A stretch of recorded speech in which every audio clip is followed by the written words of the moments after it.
Hello there everyone, welcome back to James Redmond TV, and I know you're thinking, James, why have you wore the same cap for 10 days in a row? And the simple answer is because look at this barnet, mate. Wouldn't you try and cover this up if you had to put your face on camera every day?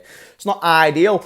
Today's video is going to consist of one piece of news, and then what I'm going to do, I'm going to add a clip from last night's stream, because one thing I've noticed is that as the streams are new, maybe all of you aren't tuning in. And of course, because it's longer content, you might not see all of it. So this was a topic towards the end of me debating about who should be our next captain. First of all, I want to talk about Federico Chiesa, or Federico Chiesa, however you pronounce that, Federico part. He's linked with Liverpool, but these are through links which we'll discuss a little bit more in the video. But anyway, a few people was asking me on the stream last night, James, would you take Federico Chiesa, your little twin? First and foremost, I said that it was a bit harsh to call him and me twins. Remember Bobby Duncan? Bobby Duncan, who used to play for Liverpool. I spoke to him sometimes. He's a proper good lad. I felt really bad when people used to compare me to him. He told me a story one time and he said he was walking to the shop. This is Bobby Duncan, somebody who's played for Liverpool. Walked to the shop. Someone stopped him and said, oh my goodness, can I have a picture with you, James Redmond? Imagine playing for Liverpool under 21s. Imagine being Liverpool's biggest legend in Steven Gerrard's cousin, and you get compared to James Redmond on the way to the shops. I couldn't think of anything more atrocious. Either way, Chiesa, apparently we're twins, but the most important thing is that he's a good footballer. I don't care if we are twins, as long as he's good at footy. If he's wearing a red shirt and he's scoring goals, that's all that matters. Now, the very brief breakdown, I don't know how legit the sources are. So that's the first thing. I need to see more sources and more links grow over time. Second of all, I'm not very confident this will happen, purely on the premise that it's very rare to see an Italian player leave the Italian league when they're either in or about to enter their prime. If this is the case with Chiesa, if this is the case with the likes of Barella, do not be surprised to see these players stay where they currently are, because there's no further incentive. I mean, if I don't know, Russia, China, like a big financial country came in for these players, there's an incentive. Why? Because the green, man, the dollar. Liverpool don't have the dollar, nor do we have any other incentive, because we're in Merseyside. It's absolutely freezing. And besides Liverpool Central, there's nothing that fancy going on in Liverpool. That's not me discrediting my city. I'm just simply telling you the truth about what to look for and what to avoid. And Federico Chiesa, I don't think has that incentive to join Liverpool. I don't think we have the big wages to bring him in. The price tag isn't a problem, because it's rumoured to be around 38 to 40 million. And I don't know if he's Juventus' official player right now, because I know he was on loan there for 2 seasons from Fiorentina. But if he is now Juventus' main player and they need to let go of players, and there's no one else in Italy looking to get him, I would love Liverpool to exercise this option and look at Chiesa as that long-term replacement to Salah, someone with rapid pace, someone with an eye for goals, someone with a ruthless mentality, already won quite a bit in the game.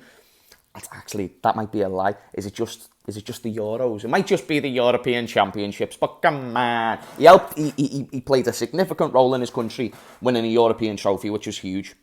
So now we bring it back to the conversation that we're having. Would you take Federico Chiesa? As I assumed the answer would be yes, I now ask, would it be realistic if I said we are definitely going to get Chiesa? And that's the part where I sit there and say, I don't think it's going to happen. And I've gave you all the reasons. I'm just simply saying I don't think it's going to happen based on that. One, we've got other priorities. We still haven't signed Thuram. We still haven't signed Kone. And if we don't end up signing those players, we still need 2 midfielders. We also still need at least a defender, whether it's a right-back who can play centre-back, so you're kind of killing 2 birds with 1 stone, or you get just the centre-back, but then you need a right-back. So maybe the attacker is the least of the priorities, but I do still believe it's a priority. A priority, I think it's important that now that we look at Mo Salah, we can't dispute the idea of him joining Saudi, whether it's now, in a year's time, 2 years' time. Therefore, you've got to start looking for the replacement.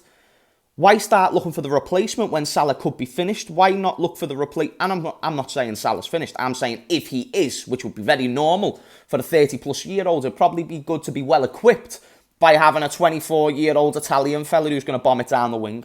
He might even be 23. So that's the point and premise that I'm leading to. It's always good to get the competition in the squad right now and then let Chiesa build into the team while Salah is still doing his thing. Or if Salah is dropped off, then let Chiesa come into the first team and do his thing, and then maximise Salah's goals off the bench. But anyway, guys, let's get into the topic about who should be Liverpool's next captain. A clip from last night's show. Before we do get into it, please smash a like. It gets the video more out there. But should Henderson play less time? Do we pick a new captain? So wait there, chat. Who's the new vice-captain now? Because I know Henderson was the captain, and then obviously James Milner was the vice-captain. Who's the new vice-captain? Is it Virgil van Dijk? I have reason to believe it's Virgil van Dijk. Because funnily... Is it Alisson? Is Alisson the captain? Is Alisson the captain? I don't hate the idea. I'm just saying, are you sure he's the captain? I actually really like the idea of Alisson being captain. People are saying Virgil. I'm not going to lie, chat. I'm not down on this Virgil as captain thing. You know, he's a great player, great leader. He's not Alisson. He's a great player, great leader. He's not Alisson. Do you know, I heard a story that it was Alisson who turned Bobby Firmino into a Christian. Like I know this is something completely different. But I'm just saying, like, so as somebody who goes to church, I understand that people who, you know, teach people about the faith and teach people about the Bible, they're very knowledgeable people of high wisdom, people of sins, like true, strong leadership. So I'm just giving you an insight to the type of character that Alisson is. That's the type of lifestyle that he lives. And you see him screaming on the pitch, organising the defence constantly. And we've had better defensive records with Alisson in goal and Virgil out of the defence than vice versa. If Alisson's being out of that net, we're fucked. We're fucked. And I love the Irish Chiesa and Kelleher, but he couldn't play 38 games a season to the standard of Alisson. He just couldn't. So I'm not going to lie. From the captaincy point of view, I'm happy to make Alisson my vice-captain. I am buzzing to do that. He's my favourite Liverpool player at the moment and has been for the best part of 12 months. So I'm more than happy to give him a captaincy armband. And if Henderson's not playing, then he wears the armband. I'm okay with that. I don't really think you have to be an outfield player to wear an armband. You can still be a leader without an armband is the point that I'm saying. But if you want to give it to Virgil and you think that's the most beneficial thing, then fine. But I just think Virgil in the past year, he's just shown an awful lot of complacency. It's like he's really angry at the fact that he can't quite do what he once did, and therefore he takes it out on either himself or other players, and I think that emotion is just quite a dangerous trait for a captain to have. I think it's very easy to let the young players drop their heads when they see the captain just being a bit too emotive, let's say. I want a smart captain, and Alisson's a man with calm, unique composure, and I do think he'd be able to say the right things in the right moments to the young players who'd need it. Trent needs to be captain. No, he doesn't. He doesn't need to be captain. Okay, for the storyline, yes, it's nice if Trent is captain. He does not need to be captain, especially if he has not got the captain attributes. If he's not got the captain attributes, he definitely does not need to be captain. And from what I've seen, he seems a little bit quiet. He seems a little bit more shy. I don't think we need to push him into a captain. I'm very okay with Trent just being a world-class player. He doesn't need to be a world-class player and a captain. If he's good enough to be a captain, then let's make him a captain. But just because he's Trent Alexander-Arnold does not mean we should just make him a captain. If he's got no leadership qualities, which I'll be honest, I haven't saw. I see him drop his head defensively, and I see his attitude change. I don't like his body language when he misses certain tackles. I'm going to be honest with you, chat. I do not like the idea of right now, not never, just right now, I do not like the idea of Trent being the vice-captain at all. Not even one bit. Just because he's a Scouser, makes no sense. Makes no sense to me. Yeah, I agree. I don't see Trent as a leader. And it's not a bad thing. You know, there's only certain people who are supposed to be leaders, and then there's certain people who are great at taking instructions, and I think Trent is the latter. There is something special about Alisson. He really is a beautiful person, honestly. He's a man of God. He's a man of God. A man of Christ. Mo Salah deserves it. No, he doesn't. No, he doesn't. Why? Because he scores goals. No, he doesn't. Because again, I don't see Salah being very vocal. I don't see him being a super leader. Yes, he's a leader by example. But he doesn't deserve it just because he's Mo Salah. The same way Trent doesn't deserve it just because he's Scouse. The same way Virgil doesn't deserve it because I don't think he's shown many leadership traits over recent times. Who has shown leadership traits? Alisson. He's the one player who never drops his head. He's the one player who keeps the team in every single game. You look at him and you go, wow, he's doing his job. I'm not doing my job. Sets the bar through performance. Isn't Salah the captain of Egypt? Kind of got to be by default. No offence to Egypt. Don't know who else they've got. El Neni, come on. He was a captain, though. The whole youth, the reason he drops his head is because he's not a defender and never was pushed to be a defender in the first time. But no. It doesn't matter whether he's a defender or not a defender. It's still, okay, what happens when Trent makes a mistake, whether it's defensive or offensive, he drops his head. That's bad body language for a leader, and it shows that he can be easily got to. I do not want my captain being easily got to. I love Trent Alexander-Arnold. But don't just blame the fact that you believe that he's being mistreated on his position to why he drops his head. He shouldn't be dropping his head no matter what, is what I'm saying. If you are going to keep the highest standards to identify a leader, if I am in a workplace and I am identifying a team leader, best believe I'm not choosing someone who drops their head if they make a mistake. I'm looking for the person who makes a mistake and then learns from the mistake immediately. That's what I look for. It's fine to be sad, but it's how you control the sadness. It's fine to be angry, but how you control and conduct the anger is what truly matters.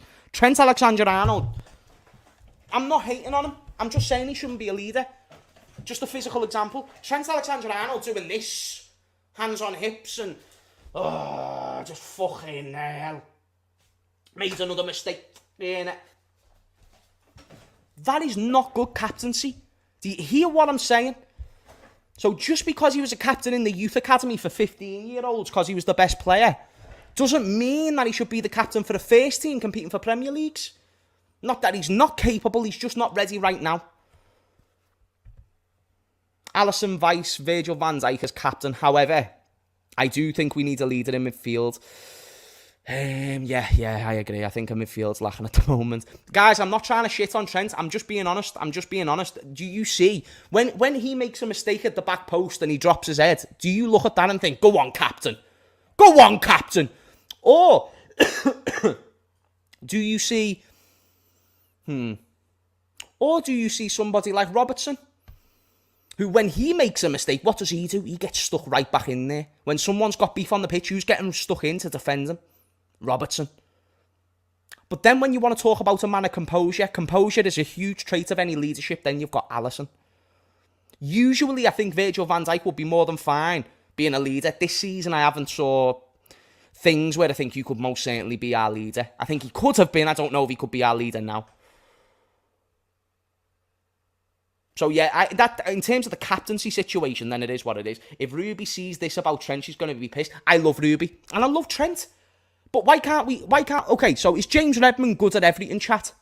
Yes, but that's besides the point. Not everyone can be James Redmond. Humans are very flawed.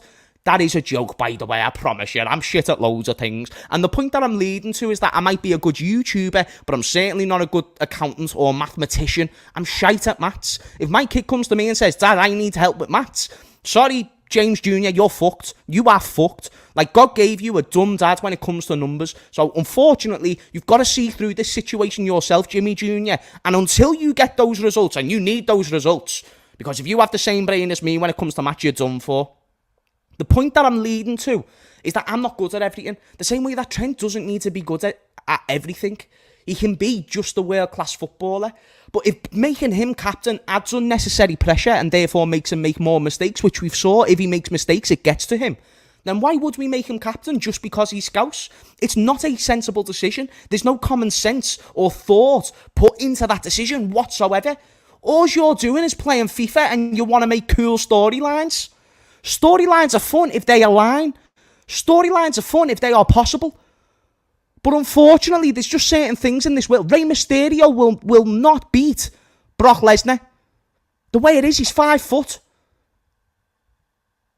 I'm just simply trying to say there's certain things that aren't achievable, and you don't have to be the most almighty in all areas. Me saying that Trent is not a good leader, it isn't me fuming at Trent calling him shit. Before you fucking click me. You know what I mean, mate? Hammers, can you charm the fur off a llama? Of course I can. Just speak to a llama like this and be like, fucking going on, you little llama. What's your number, son?